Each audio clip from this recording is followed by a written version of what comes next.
उम्मीद करते हैं कि आप सब स्वस्थ हैं और सोशल डिस्टेंसिंग का अभी भी पालन कर रहे हैं। जिंदगी धीरे धीरे पटरी पे तो आ रही है, लेकिन पटरी पे चलनी चाहिए, वो आपके हाथ में है।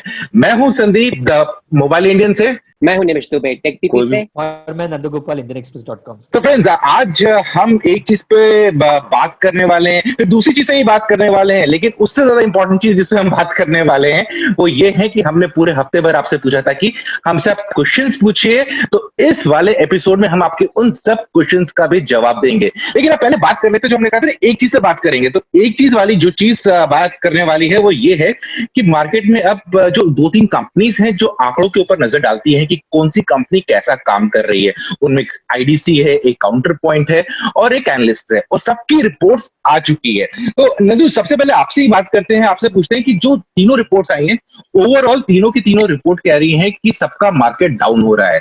लेकिन इंटरेस्टिंग बात ये आ रही है, सबकी सब रिपोर्ट्स ये भी कह रही है कि सैमसंग के जो नंबर्स हैं वो बढ़ रहे हैं। इसको आप कैसे देखते हैं?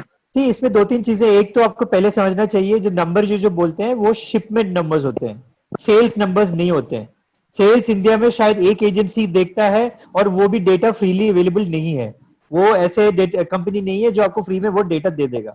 ये शिपमेंट्स होते हैं, और शिपमेंट बेसिकली ये होता है कि मैं कंपनी हूं, मैंने अपने डीलर्स को इतने फोन्स दे दिए हैं, राइट। तो ये सेल्स को रिफ्लेक्ट नहीं करता है। तो वो आपको पहले दिमाग में रखना चाहिए, ये नंबर्स देखने से पहले। सैमसंग का नंबर बढ़ना मेरे ख्याल से इतना सरप्राइजिंग नहीं है, बिकॉज सैमसंग का नंबर थोड़ा कम हो रहा था। So it is coming from a smaller base, right. मतलब रिलेटिवली लोअर नंबर से ऊपर आ रहा है, राइट। और सैमसंग के पास एक दो बहुत अच्छे फोन्स अभी आने शुरू हो गए हैं, और ये M30, M31s, ये फोन्स जो है, आई थिंक सैमसंग के लिए बहुत अच्छा करने वाला है। और M30 पहले भी बहुत अच्छा कर रहा है। सो ऑलरेडी आई थिंक जब एक पेंटअप डिमांड जो लास्ट क्वार्टर में लॉकडाउन खुलने के बाद जो हुआ, तो उसमें बहुत सारे लोगों ने सैमसंग प्रेफर किया होगा, बिकॉज ये एक एक्सेसिबल ब्रांड है। राइट। और यहाँ पर एक और चीज देखने वाली बात है कि कुछ ना कुछ फायदा इससे भी होगा सैमसंग को, क्योंकि बाकी जितने ब्रांड्स थे उनके बहुत सारे इंपोर्ट्स अटक गए थे, उनके कंपोनेंट इंपोर्ट्स अटक चुके थे। और उस चक्कर में क्या हुआ कि जब एक्चुअली फोन में मार्केट लॉन्च करने लगे सब लोग, तो सब एक साथ करने लगे। ऐसा नहीं लगा था कि किसी को पहले की एडवांटेज मिल रही थी। और उसके बाद खासकर वो एंटी चाइना सेंटीमेंट चल रहे थे, तो उसके वजह से भी लोग देख रहे थे नॉन चाइनीज ब्रांड्स की तरफ अगर रुख करें तो नहीं, देखे दो ही ब्रांड्स बचते हैं, सैमसंग और नोकिया।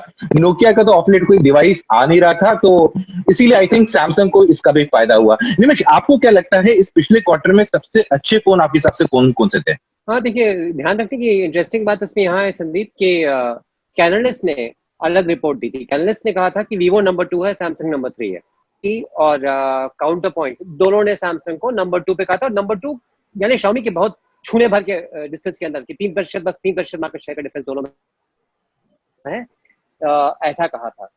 अब जहां तक बात रहती है, काउंटर पॉइंट तो कहता है कि एंटी चाइना सेंटीमेंट ने मदद की थी सैमसंग को ग्रो करने में। इसमें आईडीसी ऐसा नहीं कहता। आईडीसी सीधे कहता है कि सैमसंग के पास डिस्ट्रीब्यूशन एडवांटेजेस थी, डिस्ट्रीब्यूशन टाइप्स थे, और चाइनीज ब्रांड्स जो थे वो, जैसे आपने कहा था, उनके पास स्टॉक और इन्वेंट्री पाइल अप हो गया था, जो इतनी जल्दी स्मूथ मूवमेंट गुड्स का नहीं हो पा रहा था, जिसके कारण उनका शेयर नीचे गया है, कुछ का नीचे गया है। जहां तक एंटी चाइना के सेंटीमेंट की बात है, तो मुझे लग रहा है कि उसका कितना असर मार्केट में होगा वो तब हमको अभी पता चलेगा। क्योंकि जैसे वन प्लस सेल पे गया, तुरंत आउट ऑफ स्टॉक हो गया था। रेडमी जो गया था वो आउट ऑफ स्टॉक हो गया था। और रेडमी का भी Xiaomi के सेल्स कम नहीं हुए हैं, सेल्स कम नहीं हुए। मार्केट शेयर उनका जो था पिछले साल में इस टाइम की बनस्पत आगे बढ़ाई है। तो जैसे कहा जाए, पूरी मार्केट नीचे आई है। एक पेंटअप डिमांड था, 1.5 महीने तक कोई खरीद नहीं पा रहा था, कहीं से नहीं खरीद पा रहा था। उसके बाद खरीदने का मौका मिला, तो जैसे नंदगोपाल ने सही कहा, सैमसंग बहुत एक्सेसिबल ब्रांड है। इस समय एक्सेसिबल ब्रांड अगर आप देखिए तो सैमसंग है, और अब जाकर अब धीरे धीरे Xiaomi बन रहा है उस स्टेज में। तो इन्हों को मिलना काफी स्वाभाविक था, इन कंडीशंस में मिलना काफी स्वाभाविक था। राइट। तो आपको इस पिछले क्वार्टर में कौन से फोन से जिनने काफी इंप्रेस किया? देखिए, आईडीसी शायद अकेली कंपनी है जिसने लिस्ट दी है कि कौन से फोन सबसे ज्यादा बिके हैं इस क्वार्टर में, सबसे ज्यादा शिप हुए हैं। बिके तो मुझे नहीं पता, नंदगोपाल ने सही पॉइंट आउट किया था। तो सबसे ज्यादा जो गए हैं रिटेलर्स के पास, सैमसंग का M21 है, वो काफी गया है। रेडमी नोट 9 प्रो, इसमें तो भाई किसी को कोई प्रॉब्लम ही नहीं थी, जाना ही था। रेडमी 8 डुअल है, रेडमी 8A डुअल, वो शायद काफी बिका है, और काफी यानी काफी भारी मात्रा में बिका है। लोग कह रहे हैं कि $100 से कम, यानी $100 हो गए 7,000 7,500 से कम की मार्जिन में 3 में से एक फोन जो भारतीय बाजार में शिप हुए हैं वो Redmi 8A डुअल हुए हैं। तो इनकी परफॉर्मेंस काफी स्ट्रांग रही है। राइट। नंदू, आपको कौन सा फोन अच्छा लगा इस पूरे क्वार्टर में? नहीं, मुझे सैमसंग का ये M30 और M21s, ये जो दोनों फोन्स हैं, इनका M सीरीज वाले फोन्स मुझे काफी अच्छा लगता है। वैल्यू फॉर मनी है, और एक मेन पॉइंट जो लोगों का होता है जो बैटरी लाइफ वाला, उसको सॉल्व करता है, और उसके साथ में कैमरा भी ठीक ठाक है, डिस्प्ले भी अच्छा है। तो एक बजट डिवाइस में आपको बहुत कुछ वो सही दे रहा है। और ऊपर से आपको एक एक बहुत इंटरेस्टिंग चीज है, आईडीसी के नंबर्स आप देखोगे तो एप्पल ने काफी प्रोग्रेस किया है। 48% जंप किया, 48% है प्रीमियम मार्केट शेयर। मतलब $500 के ऊपर वाले में ऑलमोस्ट कंप्लीट मार्केट को, मतलब 48% इंडिया जैसे मार्केट में बहुत बड़ा चीज है।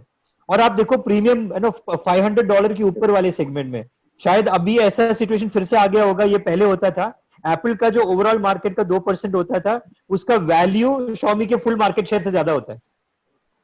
जी, बिकॉज आप हाई वैल्यू बेचते बिल्कुल। हो। Xiaomi को 10 फोन बेचना पड़ता है एक आईफोन का वैल्यू बनाने में, राइट। सो वो एक इंटरेस्टिंग चीज है। तो iPhone 11 I think last quarter में भी बहुत अच्छा सेल किया है, और आईफोन 10 आ।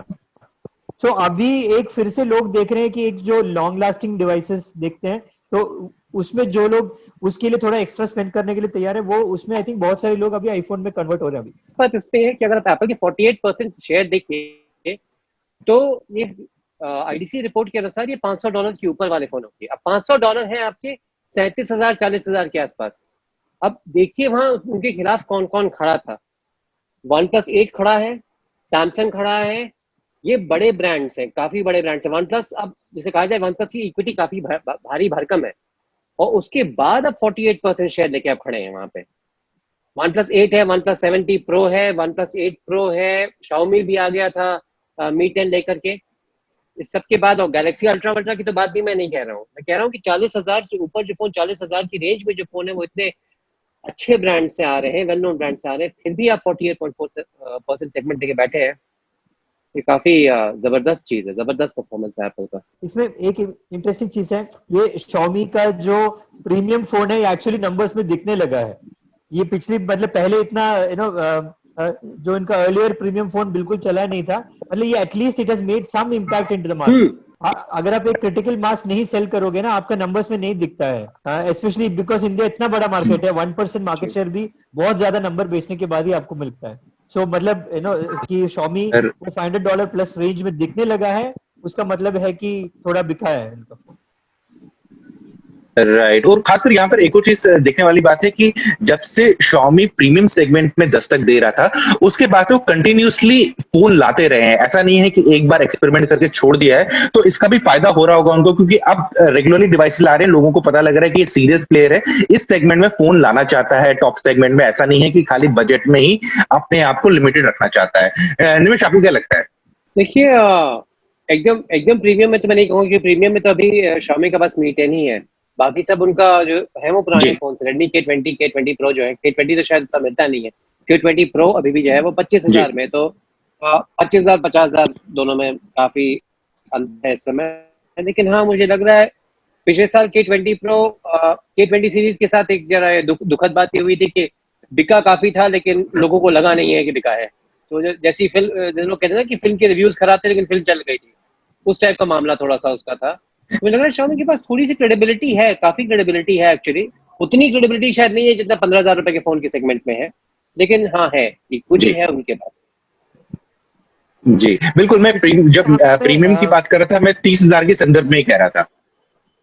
हाँ हमें जी नंदू। एक चीज और देखना है, जो मार्केट शेयर की बात हो रहा है ना, तो उसमें जैसे आप देखोगे Xiaomi का मार्केट शेयर रफली सेम है, सैमसंग का मार्केट शेयर थोड़ा सा ऊपर गया है 2019 के कंपैरिजन में, Q2 2019 के कंपैरिजन में। लेकिन जो मार्केट का साइज है ना, वो खुद छोटा हो गया है, राइट। वो जो 29% Xiaomi का जो पिछले Q2 में था, अभी वो हाफ है वो 29%। अभी का 29% जो है, तो लेट अस से कि अगर पिछले साल उन्होंने 1 मिलियन फोन्स बेचे थे 29% मार्केट शेयर के लिए, अभी वो 29% मार्केट शेयर उनको 5 लाख फोन से मिल गया है। क्योंकि मार्केट का पाई ही बिल्कुल। छोटा हो गया है। ये बहुत सिग्निफिकेंट चीज है, मतलब इसका इम्पैक्ट होगा सारे कंपनीज के बॉटम लाइन पे, इसके इम्पैक्ट होगा, राइट? बिकॉज उनका सेल्स, उनका जो पूरा अपैरेटस है वो 1 मिलियन के हिसाब से बना हुआ है, 5 लाख से हिसाब से नहीं बना है। मार्केट शेयर से उनको कोई फर्क नहीं पड़ता, उनको एक्चुअल वॉल्यूम ऑफ सेल से फर्क पड़ता है। तो सो कंपनीज पे बहुत बड़ा इम्पैक्ट पड़ेगा। ऑलरेडी आपने देखा है कि वीवो ने आईपीएल से पुल आउट किया है। अब इसका मुझे एंटी चाइना सेंटिमेंट से ज्यादा लगता है कि उनके हाल, मतलब उनका कैश फ्लो ही अफेक्टेड है। इकोनॉमिकल। और ये आईपीएल का बहुत छोटा अमाउंट नहीं है, बहुत बड़ा अमाउंट है। बिल्कुल, बिल्कुल। जी हाँ, क्योंकि जो परसेंटेज टर्म्स होते हैं वो पूरी कहानी कभी बयान नहीं करते हैं। आपको उन परसेंटेज टर्म्स जो आपके सामने दी जा रही है उसके पीछे की कहानी भी समझनी पड़ेगी। तो फिलहाल एक और चीज़ बात कर रहे थे, अभी थोड़े दिन पहले सैमसंग ने अपना Samsung Galaxy note 20 series launch कर दिया और हम सबके पास 20 अल्ट्रा तो आ ही चुका है और ऑलमोस्ट एक दिन से थोड़ा-थोड़ा यूज़ कर रहे हैं। तो इनिशियल इंप्रेशंस क्या है डिवाइस के आपके? नंदू आपसे स्टार्ट करते हैं। मुझे उसका कलर बहुत अच्छा लगा, जिसने भी कलर देखा है उसको एकदम बढ़िया लगा है। और ये एक यूनिक कलर है, कॉपर, कॉपर ब्रॉन्ज वाला जो फील है, आई थिंक किसी ने पहले लॉन्च नहीं किया है, एज फार एज निमिष को ज्यादा याद होगा। बट ये कलर आपको इंटरेस्टिंगली और डिवाइसेस में भी दिखेगा। ये कॉपर क्रोम अभी सोनी का एक हेडफोन में आ रहा है, जाबरा के हेडफोन में आ रहा है। ये कलर अभी, मतलब वो एक सीजन होता है कुछ कलर्स का, तो ये कलर आना शुरू हुआ है। डिवाइस, मेरा फर्स्ट इंप्रेशन ये है कि लास्ट ईयर के नोट के साथ आप हाथ में पकड़ोगे या यूज करोगे, आपको बहुत ज्यादा फर्क नहीं समझ में आ रहा है। लेकिन आप पेन को यूज करोगे तो एकदम आपको एक चीज तो आपको एकदम, लेकिन मैं ज्यादा बोलना नहीं चाहता, मेरा रिव्यू पढ़िए। तो वो उसमें मुझे बहुत इम्पैक्ट नजर आया। कैमरा बहुत बढ़िया है। ये मेरा फर्स्ट इंप्रेशन इतना ही है। कलर काफी डिफरेंट है, नंदगोपाल एकदम सही कह रहे हैं, कलर काफी डिफरेंट है। आपको याद होगा वैसे संदीप, सोनी ने पहले यूज किया था 2016 या बिल्कुल 2 साल पहले एक्सपीरिया एक्जेड नाम का था। एक्सपीरिया एक्जेड नाम का था। वो पीछे उन्होंने भी नाम कॉपर रखा था, लेकिन वो हल्का सा रोज गोल्ड और कॉपर का जो ब्रॉन्ज का जो मिक्स होता है ना, वैसा था। तो कलर काफी यूनिक है। जैसे कहा जाए, बड़ा, मुझे फोन काफी बड़ा लगा। नोट हमेशा बड़ा लगता है, लेकिन इस बार खासा बड़ा लगा। बड़ा है, प्रॉपर बड़ा है। आई मीन हाथ में से बट पूरे हाथ पे छा जाता है, हाथ काफी बड़े हैं। तो वो लगा। ठीक है, तो इसमें मुझे एक बात थोड़ी सी अटपटी लगी कि अगर आप इसके पीछे का कैमरा यूनिट देखें, तो आजकल तो खैर कैमरा यूनिट थोड़ा सा प्रोट्रूड करते हैं, बाहर निकले रहते हैं फोन के पीछे के स्ट्रक्चर से, इसलिए काफी ज्यादा बाहर उभरा हुआ है। तो मैं तो कहूंगा कि जितना फोन थिक है ना, उसका आधा या एक तिहाई थिकनेस की तो कम से कम वो यूनिट को बाहर जट आउट कर रहा है, उतना वो दिख रहा है। थोड़ा सा अजीब लग रहा है, और शायद ये सबसे बड़ा कारण होगा इस पे केस लगाने का। डिस्प्ले तो आप देखिए कि आंखें चौधिया जाती हैं जी, सैमसंग का एमोलेड है, उस आदमी सावन का अंधा हो जाता है, हरा ही हरा नजर आता है। ग्रीन टिंट की बात नहीं कर रहा हूँ, वाकई काफी जबरदस्त नजर आते हैं इस पर। एक वो चीज है। और एस पेन, जैसे नंदगोपाल ने कहा था, पिछले नोट के कंपैरिजन में ज्यादा स्मूथ लग रहा है। रिव्यू है, आना है, हम लोग कह नहीं सकते। कैमरा होने के चांस तो अच्छे होने के चांस बहुत अच्छे हैं, नोट के कैमरे हमेशा अच्छे रहे हैं। तो पीछे का बम्प जो है ना, थोड़ा ऐसे लगता है कि वो होता है ना, कुछ लोग अपने कार को मॉडिफाई करते हैं और टायर बड़ा लगा देते हैं और वो टायर बाहर आने लगता है, तो 4 टायर थोड़ा, ये थोड़ा ऐसे है, मतलब ये थोड़ा एक्चुअल, मतलब ये मुझे थोड़ा वो, आई थिंक नोकिया के कुछ फोन, एक तो फोन था पहले, आई थिंक 1080, जिसमें बम्प बहुत प्रोट्रूडिंग करता था, 1020, हाँ, ये एकदम प्रोमिनेंट है ये, मतलब, और आपको लगता है हाँ आपका हाथ कट सकता है, इतना बड़ा बम्प है ये। बिल्कुल, मुझे ओवरऑल फोन डेफिनेटली काफी बड़ा लग रहा है और मेरे साथ हमेशा लगता है कि नोट सीरीज जब भी मैं यूज करता हूं तो पहली बार में तो कंफर्टेबल नहीं होता हूं, जो 2-4 दिन उसको ढंग से यूज करने के बाद ही मैं कंफर्टेबल हो पाता हूं उस साइज के साथ। और पेन में डेफिनेटली मुझे काफी इंप्रूवमेंट्स नजर आ रही थी यूसेज में, खासकर जो टच है वो थोड़ा बेटर लग रहा था। लेकिन जी हाँ, ज्यादा अभी डिटेल्स नहीं शेयर कर सकते, इसलिए क्योंकि काम चल रहा है रिव्यू पे, और साथ ही साथ एम्बार्गोज है हमारे ऊपर कि हम ज्यादा डिटेल्स अभी शेयर नहीं कर सकते फोन के बारे में। तो निमेश, नंदू, अब बात कर लेते हैं सबसे इंपॉर्टेंट चीज की, जिसके यूजर्स इस टाइम वेट कर रहे होंगे कि आज टीएमआई में जो लोगों ने क्वेश्चंस पूछे थे। तो स्टार्ट करते हैं क्वेश्चंस का सिलसिला, और पहला क्वेश्चन ये आ रहा है कि पिक्सल 4a इंडिया में लॉन्च कब होगा और इसके प्राइस क्या हो सकता है? अब अक्टूबर के करीब, अक्टूबर में ही होने का एक्सपेक्टेशन है, उसके पहले तो आप एक्सपेक्ट मत करो। प्राइस मेरे ख्याल से मार्केट सिचुएशन जो उस टाइम पे होगा उसके ऊपर डिसाइड करेंगे। देखो अक्टूबर तक मतलब 3 महीने हैं, डॉलर सिचुएशन क्या होगा, कोविड सिचुएशन क्या होगा, ये सब हमें नहीं पता है, ना गूगल को पता है। गूगल तो भगवान है, वैसे सब कुछ पता होता है गूगल को, बट ये चीज नहीं पता है उसको, तो ये अभी रिस्क नहीं लेंगे। राइट। निमेश, आपको क्या लगता है प्राइस कितना रहने की उम्मीद है? देखिए, नंदगोपाल सही कह रहे हैं। इसमें अभी दो महीने आगे हैं और एक्सचेंज रेट चेंज हो सकती है, मार्केट सिचुएशन चेंज हो सकती है। ये लोग किसके साथ आ रहे हैं हम लोग को ये भी नहीं पता, किस ई कॉमर्स पार्टनर के साथ आ रहे हैं, ऑफलाइन किसके साथ आ रहे हैं। ये सब कई चीजें हैं जो फैक्टर हो सकती हैं। सुनने में ये आ रहा है कि दाम अगर करंट ट्रेंड्स के अनुसार देखा जाए तो 35 से 40 हजार के बीच में कहीं होगा, लेकिन कोशिश की जा रही है कि इससे कम में किया जाए। जैसे पिछला पिक्सल 3 जो था वो भी 40 हजार के आसपास शुरू हो रहा था, उसके आसपास बात अभी चल रही है। एक इंटरेस्टिंग एंगल और है, अब निमिष कह रहे थे ना कि कौन से ई कॉमर्स पार्टनर के साथ आएगा, एक क्वेश्चन और है कौन से नेटवर्क के साथ आएगा, राइट? बिकॉज आपको समझना चाहिए कि गूगल ने जियो में स्टेक ले लिया है। क्या ये फोन जियो एक्सक्लूसिव हो सकता है, और वो भी एक बहुत बड़े सब्सिडी पे? तो ये बहुत इंटरेस्टिंग चीज है देखने के लिए। मुझे ये लगता है कि इसका प्राइस ट्राई तो वो करेंगे 30 से 35 के बीच में रखने के लिए, लेकिन जैसे कि नंद गोपाल राजन कह रहे थे, पार्टनरशिप पे काफी कुछ डिपेंड करेगा कि फाइनल प्राइसिंग क्या आएगी। अब रुक करते हैं अगले क्वेश्चन की तरफ। वो हमारे पास आया है कि कार्बन के 2 स्मार्टफोन कब आएंगे? अगस्त आ गया, अभी तक लॉन्च नहीं हुए। तो ये आई थिंक ये क्वेश्चन इसलिए आया है क्योंकि हमने एक इंटरव्यू लिया था डायरेक्ट वेबसे के सीरीज में, उस पे कार्बन के स्पोक्स पर्सन ने कहा था कि हम लोग जल्दी ही अपने फोन लॉन्च करने वाले हैं अगस्त में। तो फ्रेंड, यहाँ पर इतना ही कह सकते हैं कि अगस्त खत्म होने में थोड़े दिन बाकी है, और बाकी स्पोक्स पर्सन ने तो बोल ही दिया था कि अगस्त में आएगा, इससे हम कुछ कह नहीं सकते क्योंकि अभी तक इसके अलावा हमारे पास कोई डिटेल्स नहीं आई है कि फोन कौन सा है या किस फोन पे काम चल रहा है। लेकिन बस यहां पर बता सकते हैं जो कार्बन कंपनी है, उसकी जो पेरेंट कंपनी है जेना ग्रुप, वो एक और कंपनी के भी फोन बनाती है। शायद आपने पहचान ही लिया होगा, जियोनी कंपनी के। तो जियोनी का एक फोन आने वाला है मोस्ट प्रोबेबली इस महीने के एंड में या फर्स्ट वीक ऑफ अक्टूबर में। आप रुक करते हैं अगली क्वेश्चन की ओर। ये आ रहा है नोकिया का अपकमिंग 5G स्मार्टफोन कब और कौन से मॉडल में आएगा? निमिष, आप लेना चाहेंगे? देना अवश्य चाहूंगा, लेकिन जवाब दे नहीं पाऊंगा क्योंकि हमारे पास क्लियर आइडिया इसके बारे में है नहीं। नोकिया ने ऐसा कोई हमें डिस्क्लोजर या ऐसा रूमर, ऐसी कोई बात चली नहीं है। लेकिन इसमें शक की बात नहीं है कि जब 5G नेटवर्क्स आएंगे तो नोकिया इनकी तरफ अग्रसर जरूर होगा, लेकिन अभी हमें ऐसी कोई खास खबर नहीं है। राइट। और फ्रेंड्स, जो हमने नोकिया के एचएमडी के स्पोक्स पर्सन का इंटरव्यू लिया था, उसमें भी ये बात खुल के बाहर आई थी। उन्होंने कहा था कि हम लोग फोन्स लॉन्च करेंगे और जो इस टाइम मार्केट की डिमांड रहेगी उसके हिसाब से फोन्स लॉन्च करेंगे। तो अगर इस चीज को थोड़ा सा एनालाइज कर ले तो मार्केट में एक्चुअली 5G है नहीं, तो 5G शायद अभी वो लोग लॉन्च नहीं करेंगे। लेकिन नोकिया 5.3 इस महीने लॉन्च होने वाला है। यह हमें आपको 2 दिन पहले स्टोरी में भी बता दिया था, आपने एक न्यूज स्टोरी में बताया था, तो वो तो कंफर्म हो गया है। अब रुक करते हैं अगले क्वेश्चन की तरफ। ये आ रहा है Asus 7Z लॉन्च डेट। निमिष, कुछ आइडिया, कुछ अटकलें? लॉन्च होने की तो अटकलें हम कुछ समय से बात हो रही है, क्योंकि आमतौर पे Asus की जो फ्लैगशिप होता है लॉन्च हो गई है, उनका फ्लैगशिप लॉन्च नहीं हुआ। थोड़ा ये जरा उल्टी गंगा भाई है।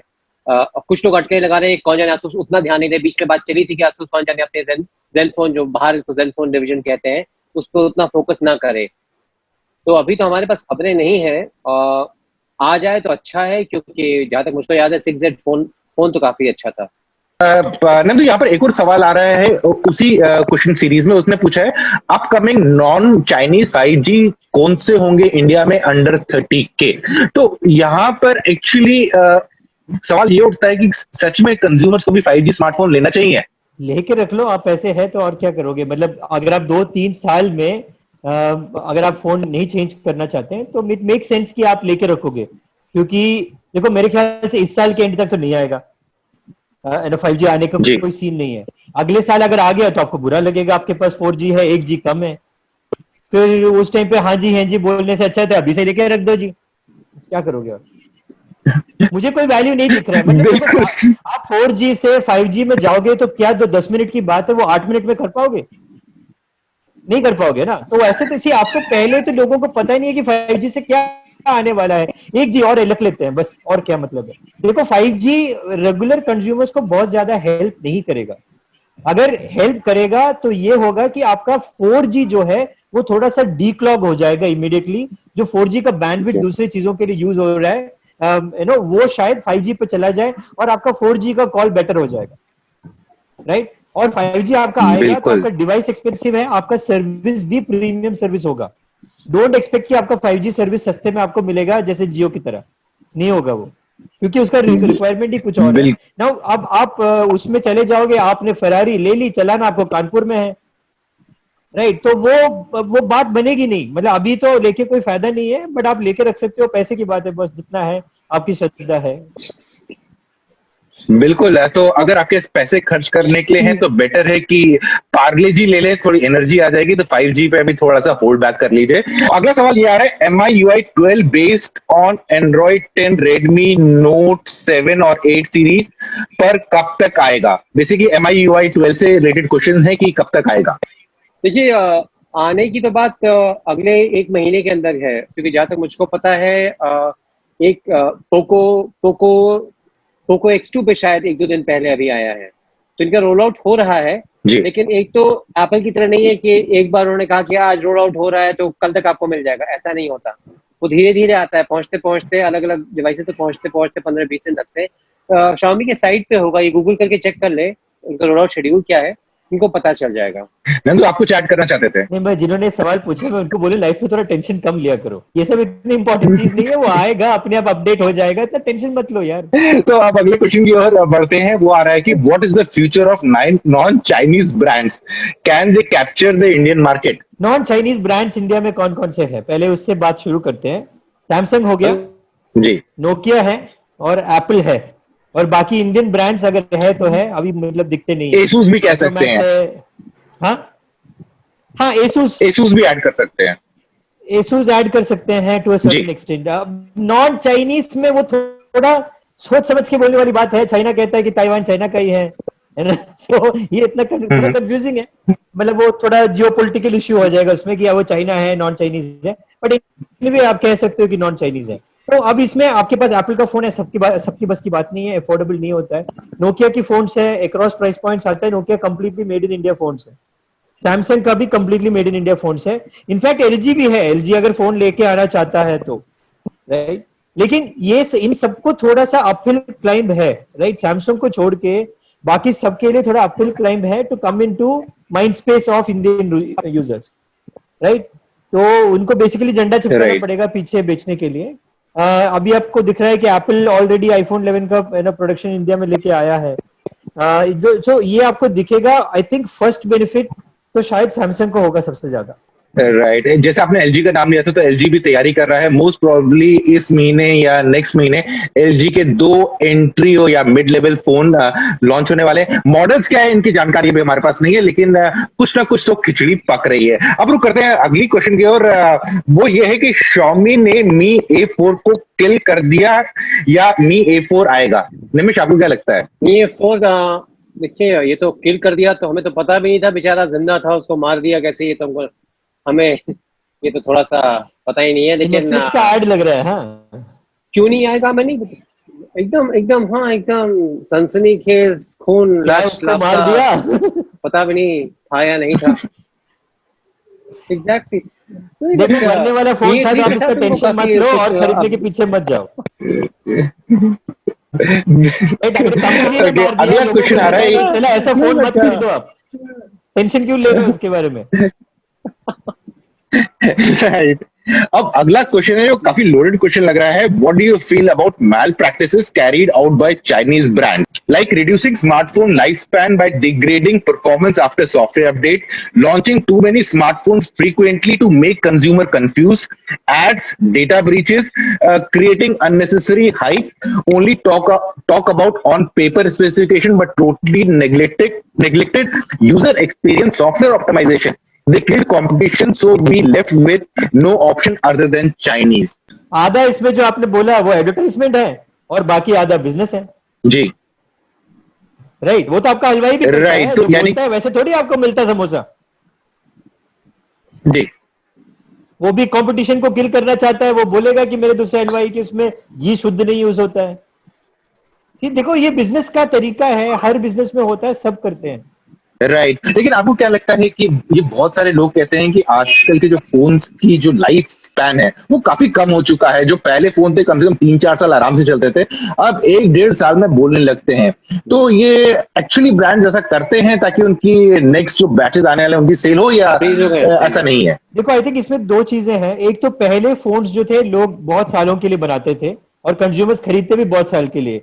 तो एक बहुत इंटरेस्टिंग मुझे किसी ने बोला था जो नोकिया में बहुत सीनियर पोजीशन में था, कि नोकिया बनाता था फोन 5 साल 6 साल चलने के लिए, और जब ये फोन यूज करके लोग इतने खुश थे कि 5 साल 6 साल यूज किया, और 6 साल बाद उनको खरीदना ही नोकिया था. जब वो लोग वो रिफ्रेश साइकिल जब खत्म हुआ और नया फोन लेने आए, तब नोकिया का ब्रांड बचा ही नहीं था वहां पे. नोकिया तब तक मर चुका था. राइट.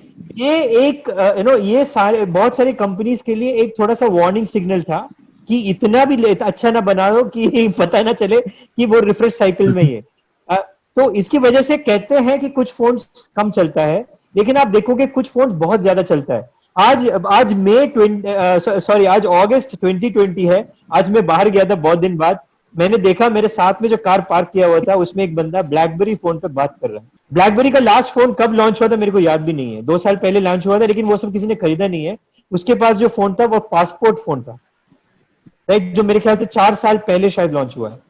सो कुछ ब्रांड्स ऐसे हैं, एप्पल है, नोकिया के पुराने फोन्स हैं, और जो ब्लैकबेरी के फोन्स हैं वो बहुत ही लॉन्ग लास्टिंग फोन्स थे, लेकिन वो एक बहुत सस्टेनेबल बिजनेस मॉडल नहीं है ना. ऊपर से आप एक चीज और देखो, एंड्रॉइड फोन्स टेक्निकली 18 महीने के बाद उसका एक्सपीरियंस थोड़ा सा मतलब कम होना शुरू होता है. ये फोन का प्रॉब्लम नहीं है, ये मोरलेस सॉफ्टवेयर का प्रॉब्लम है. उसका कर्नल लेवल जो उसका स्ट्रक्चर होता है वो ऐसे होता है कि वो स्लो होने लगता है. तो इसका इम्पैक्ट काफी लोगों को पड़ता है. तो बेसिकली आप देखोगे शॉर्ट लाइफ वाले फोन्स प्राइमरली एंड्रॉइड फोन्स हैं. अब रुक करते हैं अगले प्रश्न की ओर. वो कह रहे हैं Indian phone companies ultra wide sensor portrait sensor अभी तक किसी इंडियन स्मार्टफोन में क्यों नहीं आए? इसका सिंपल रीजन ये है कि कंपनी को लगता है कि ये सब चीजें डालेंगे तो कॉस्ट बढ़ जाएगी, और वो लोग चाहते हैं कॉस्ट कम रखने के लिए. और फाइनली कंपनी का डिसीजन होता है, चाहे वो माइक्रोमैक्स ले लीजिए, लावा ले लीजिए, कार्बन ले लीजिए, जो भी इंडियन कंपनी अभी तक सर्वाइव कर रही है, ये उनका डिसीजन है कि हमें क्या लिखना है, क्यों रखना है, और कितना पैसा हमें लगाना है. कि ये सारे फीचर्स जो है जब तक एक चाइनीज कंपनी सस्ते में नहीं बेचेगा, तब तक एक इंडियन कंपनी खरीद के इंडियन यूजर्स को नहीं दे सकता है.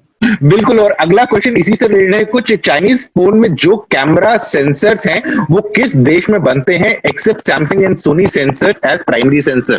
बेसिकली कह रहे हैं सैमसंग और सोनी के तो सेंसर्स हैं, इसके अलावा और कोई सेंसर बनाता है? और सेंसर्स बनते कहां पर है, कौन सी कंट्री में बनते हैं? बनते तो कई कंट्रीज में है. जरूरी नहीं है कि भाई इसी देश में कैमरा सेंसर बनेगा और उस देश में कैमरा सेंसर नहीं बनेगा. ऐसा कोई रेस्ट्रिक्शन नहीं है. तो जापान में बनते हैं, चाइना में बनते हैं, आपके कोरिया में बनते हैं. डिपेंड करता है. जो मेन सेंसर है उसको पब्लिसिटी ज्यादा मिल जाती है क्योंकि भाई उसके मेगापिक्सल काउंट ज्यादा होता है इत्यादि, तो उसका नाम तक बता देते हैं, कहेंगे IMX586 है इत्यादि इत्यादि. लेकिन सेंसर कई देशों में बनते हैं, और कौन से चाइनीज ब्रांड यूज करते हैं उसको वो पब्लिसाइज करते हैं नहीं, क्योंकि ज्यादा पब्लिसिटी तो मेन सेंसर में चली जाती है. तो मुझे लग रहा है कहाँ के हैं हम लोग को साफ साफ तो पता नहीं है. साफ साफ पता नहीं है मेरे को. राइट, जो मैक्सिमम जिस जहां पर मैक्सिमम सेंसर्स बनते हैं रिपोर्ट्स के हिसाब से, वो है कि ताइवान में काफी लोगों की प्रोडक्शन फैक्ट्रीज हैं जहां पर मेजरली सेंसर्स बनते हैं, कैमरा सेंसर्स। अब रुक करते हैं अगले नहीं, क्वेश्चन तक, वही सेंसर कह रहे हैं क्या हमारे देश में इंडियन ब्रांड्स खुद का display, camera sensor, processor, battery नहीं बना सकते? कब तक पॉसिबल हो सकता है और इसके लिए क्या करना पड़ेगा? तो आई थिंक इसका तो एक सिंगल लाइन आंसर यही रहेगा कि मेक इन इंडिया की जो पहल चल रही है इसी दिशा में है, ताकि हिंदुस्तान में चीजें मैन्युफैक्चर होने लगे। अभी शुरुआती कदम लिए गए हैं, पर ये जादू का झप्पी की तरह नहीं है कि बस गले लगा लिया और सब कुछ ठीक हो जाएगा। इसमें पैसा भी काफी लगेगा और समय भी काफी लगेगा, यानी कि आप आराम से 2-3 साल का समय तो ले लीजिए कि कब तक हिंदुस्तान में चीजें डेवलप हो जाए। नंदू, आप कुछ ऐड करना चाहेंगे? देखो, बनाने के लिए तो आप बना सकते हैं, लेकिन उसको ये जो कंपनी उस पर इन्वेस्ट करेगा, ये सब छोटा इन्वेस्टमेंट नहीं है, बहुत बड़ा इन्वेस्टमेंट है। अब वो क्या वो रिटर्न उस पर रिटर्न होगा उनके इन्वेस्टमेंट पे, इतने बड़े इन्वेस्टमेंट पे, क्योंकि आप बिलियंस ऑफ डॉलर्स की बात कर रहे हैं। जो भी ये सेटअप करेगा, कोई भी चीज में सस्ता नहीं बनने वाला है। तो ये एक कोई भी कंपनी आएगा उनके लिए ये 4 बार सोचने वाली बात है। सी, जब तक हमारे पास एक प्रोसेसर मैन्युफैक्चरिंग या चिप मैन्युफैक्चरिंग या फैब नहीं होगा, तब तक तो आप कभी एक फुल फ्लेज्ड स्मार्टफोन इंडिया में नहीं बना सकते। आप हमेशा डिपेंडेंट रहेंगे बाहर। अब बात यह है कि वियतनाम जैसे छोटे कंट्री में आ चुका है, राइट? और फैब बनाना छोटा चीज नहीं है, बहुत बड़ा इन्वेस्टमेंट है। उसमें 2-3 चीजें बहुत इंपॉर्टेंट होता है। एक तो क्लाइमेट उस एरिया का, और दूसरा होता है पावर सप्लाई। ये दोनों चीज में इंडिया बहुत ऊपर, मतलब अच्छे सिचुएशन में नहीं है, स्पेशली पावर सप्लाई में। जो हमारे इंडस्ट्रियलाइज स्टेट्स है, वहां हर जगह पावर बहुत एक्सपेंसिव है और 24 आवर पावर सप्लाई इतना आसान नहीं है। सो ये एक रीजन है कि बाकी लोग नहीं यहाँ पे आ रहे हैं, बट इसमें पॉसिबिलिटीज है। आप हिमाचल जैसे जगह पे जाके बना सकते हैं, राइट? बट कौन डालेगा वो $10 बिलियन जो इसके लिए चाहिए? तो उसके लिए बेसिकली आप कह रहे थे किसको पहल लेनी पड़ेगी? मेजरली इसमें पहल गवर्नमेंट ऑफ इंडिया को लेनी पड़ेगी, उन्हीं को लोगों को बुलवाना पड़ेगा, उनसे बात करनी पड़ेगी और बोलना पड़ेगा कि यहाँ पर एक केस है आपके लिए इन्वेस्ट करने के लिए। अब रुक करते हैं अगले प्रश्न की ओर। वो ये कह रहे हैं कि can Lava and other Indian companies beat Chinese companies in 2 to 3 years? क्या लगता है आपको? हाँ, अब देखा तो देखिए, बीट तो जरूर कर सकते हैं आप। लावा आखिर एक जमाने में 5-6 साल पहले तो सैमसंग नंबर 1 था, उससे पहले नोकिया नंबर 1 था। जब नोकिया नंबर 1 था, लोग सोच रहे थे सैमसंग के बीट कर सकते हैं या नहीं। सैमसंग फीचर फोन बनाया करता था उस जमाने में, फिर नोकिया स्मार्टफोन में नंबर 1 था। तो बीट करने की बात तो अलग है, लेकिन ये कहना कि हम उनको बीट कर देंगे, चलिए हम जाके उनको बीट कर देंगे, ये इतना आसान नहीं होता। क्रिकेट का मैच नहीं है, कि काफी लंबा टर्म, बहुत बड़ी इन्वेस्टमेंट की जरूरत होती है, आपको प्रोडक्ट्स की जरूरत होती है। आप एक दिन नहीं ये आंख खोल के कह सकते हैं चलिए आज शुभ घड़ी है, आज चलिए हम वर्ल्ड के नंबर 1 बन जाते हैं, विश्व नंबर 1 बन जाते हैं। इतना आसान नहीं होने जा रहा। जरूर कोई जीतने की क्षमता सब में है, लेकिन आपको इन्वेस्ट करना पड़ेगा, आपको समय देना पड़ेगा। बहुत सारे कंपनीज के लिए नंबर 1 बनना बहुत इंपॉर्टेंट नहीं होता है। वो नंबर 6 या नंबर 7 पे बहुत प्रॉफिटेबल कंपनीज रहते हैं। नंबर 1 बनने के लिए जो एफर्ट लगता है, जो एक्सपेंडिचर लगता है, तो वो कोई सेंस नहीं बनता है। 200 करोड़ रुपए स्पेंड करके आप नंबर 1 बन जाओगे, आपका 200 करोड़ रुपए का लॉस होगा, राइट? आप 50 करोड़ रुपए मतलब प्रॉफिट बनाने वाले कंपनी थे, आपने 200 करोड़ रुपए नंबर 1 बनने के चक्कर में स्पेंड कर दिए। अब निमिष ने सही बोला कि क्या क्या आपको चाहिए। एक इंपॉर्टेंट चीज जो निमिष ने मिस कर दिया वो है कंज्यूमर। नंबर 1 बनना कंपनी के हिसाब से नहीं होता है। कंज्यूमर चाहता है कि ये नंबर 1 बनने लायक कंपनी है। इंडिया में एक टाइम पे 1-2 क्वार्टर के लिए माइक्रोमैक्स नंबर 1 बन गया था। माइक्रोमैक्स ने ये कर दिखाया, और ये था कि उसके पास इतने सारे प्रोडक्ट्स थे उस टाइम पे जो लोग खरीदना चाहते थे, राइट? तो वो एक चीज था जिससे वो नंबर 1 बन गए। वो उसके ऊपर थोड़ा सा स्ट्रैटेजी होता है, थोड़ा मार्केटिंग पे आप स्पेंड कर दो और एकदम से आपको लगता है कि 2% 3% से मैं कम पड़ जाऊंगा, उतना तो मैं पैसा पुश करके मैं निकल जाऊंगा। 1-2 बार आप नंबर 1 बन गए तो उसके बहुत सारे एडवांटेजेस होते हैं मार्केटिंग के लिए, वो वैसे चलता है। लेकिन आप 30% अगर पीछे हो तो आप नहीं इस गेम में। देखो, आप इंडियन कंपनीज की बात कर रहे हो, सबसे बड़ी कंपनी इंडिया में शायद अभी भी शायद माइक्रोमैक्स होगा, इंडियन कंपनी। माइक्रोमैक्स का 1 या 2% से ज्यादा नहीं होगा स्मार्टफोन मार्केट में अभी मार्केट शेयर, अगर होगा तो।